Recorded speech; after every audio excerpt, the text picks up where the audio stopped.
Njengomuntu ovukile-ke emaqandeni, kuqonde-ke lokhu ukuthi uhluka kanjani umthetho wendalo kanye nomthetho wabantu owenziwe.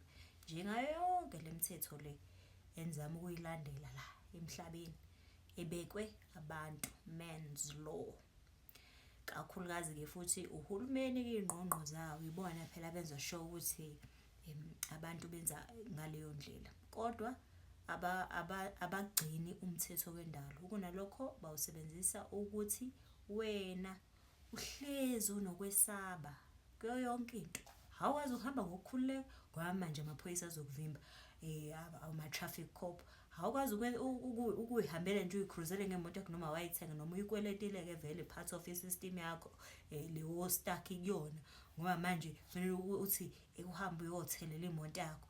Nje ziningi izinto eziwumthetho owenziwa abantu le eniwulandela usuku nosuku futhi enithi nje uphilela lokho. Ukhona nje umuntu othi nje ngeke nje ngize ngaya-submit ama-tax return ngiyawasaba ama-penalty. Yonke into bayisebenzisa nje ukuthi wena usabe, uhlezi usaba.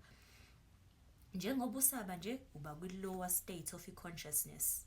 Ngiyakhumbula senze ividiyo yesikali se-consciousness ne-vibration yakho ukuthi uma ngabe unefiye ulaphaya phansi kushuthi awukwazi ukunyuka, kushuthi wena ihlo lakho leli ngeke lize livuleke ukwazi ukubona ukuthi ngempela kwenzakalani la ngoba usuku nosuku uhlezi usuppress i-consciousness yakho iyehliswa nje ukuthi wena uhlezi unokwesaba, uhlezi uthukile, uhlezi usaba. Ngenxa yokuthi uhlezi uthukile yikho kungashintshi kalula, yikho kungekho lula ukuthi uqonde nezinye izinto esikhuluma ngazo la ngoba ingqondo yakho iphithene nje. Ucabanga iy'kweletu, ucabanga amacala onawo, ucabanga izinto ofanele uyoyikhokha lezi ezibekwe umuntu, not umthetho wendalo.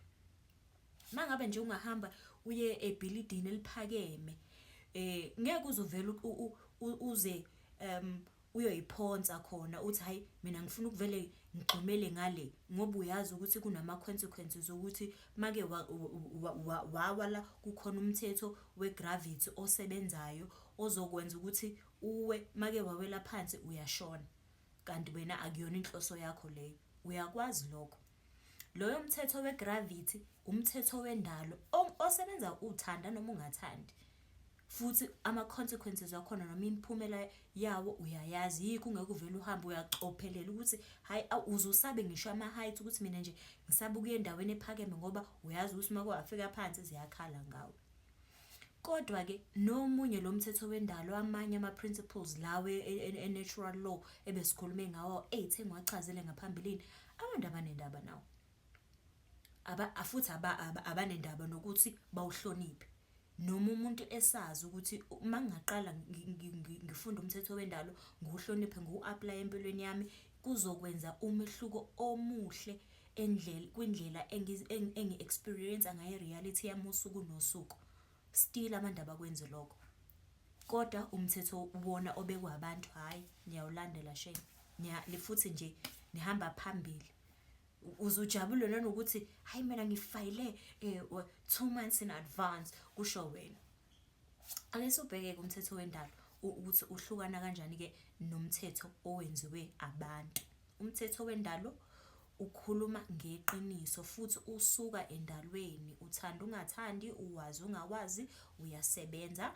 Bese kuba lo owenziwe umuntu bawususela ekuyinkolelo ezithize abazenzele zona ukuze bakwazi ukuthi basebenze ngengqondo yomuntu. Umthetho owenziwe abantu loyo. Umthetho wendalo in harmony with the natural law futhi ukuholela ekutheni ube nolwazi nokuqonda. Futhi njengoba unokwazi nokuqonda kusho ukuthi izinto zakho ziyaqala manje ihamba ngendlela. Wenza okuhle empilweni yakho kuba khona okuhle. Ukhuluma iqiniso abantu bakhuluma iqiniso kuwe.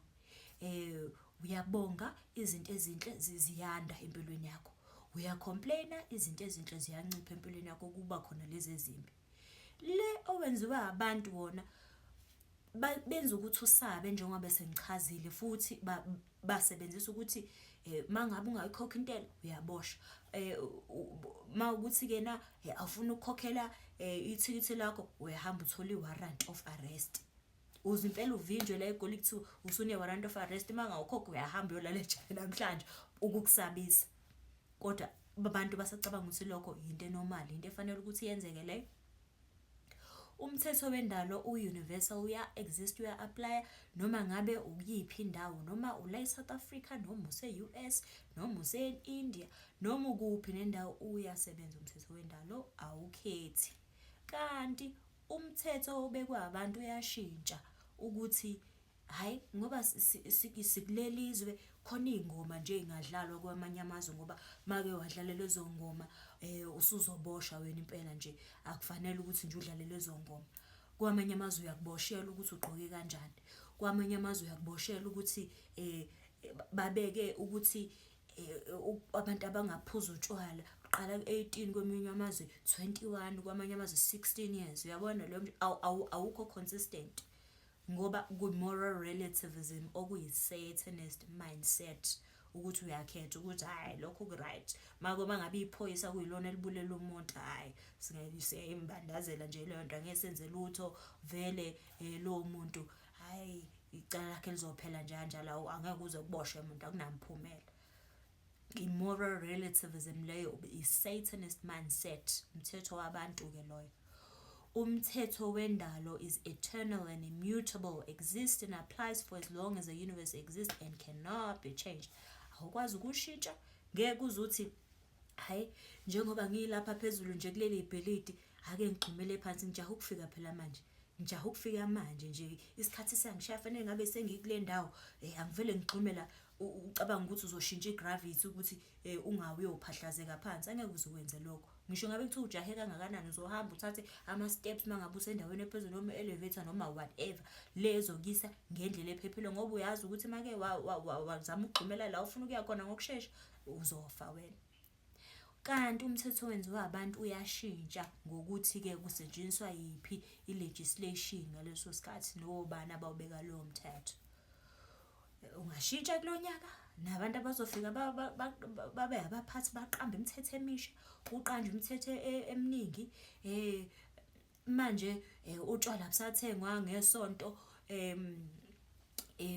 kwezinye iy'ndawo after angazi isikhathi esithize, kodwa leyo nto ayi-apply kuzo zonke iy'ndawo.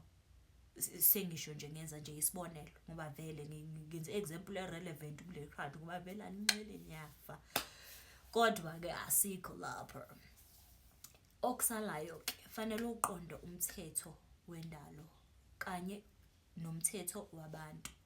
Umthetho wabantu, inhloso yawo ukukusuppress i-consciousness yakho, njengoba nibhizi nje not most yabantu, ingxenye yenu ingafuni ukizwa lento, ingafuni ukuvuleleka, ngoba ngesikhathi ungavulelekile usho ukuthi unokwesaba. Lokho kwesaba ikona kanye okufunwa abantu laba babeka le mithetho.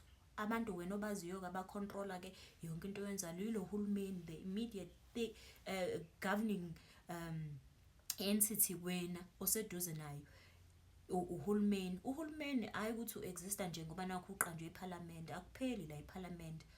Umhlaba wonke umhlaba wonke njengoba sibazi, ohulumeni ngamazwe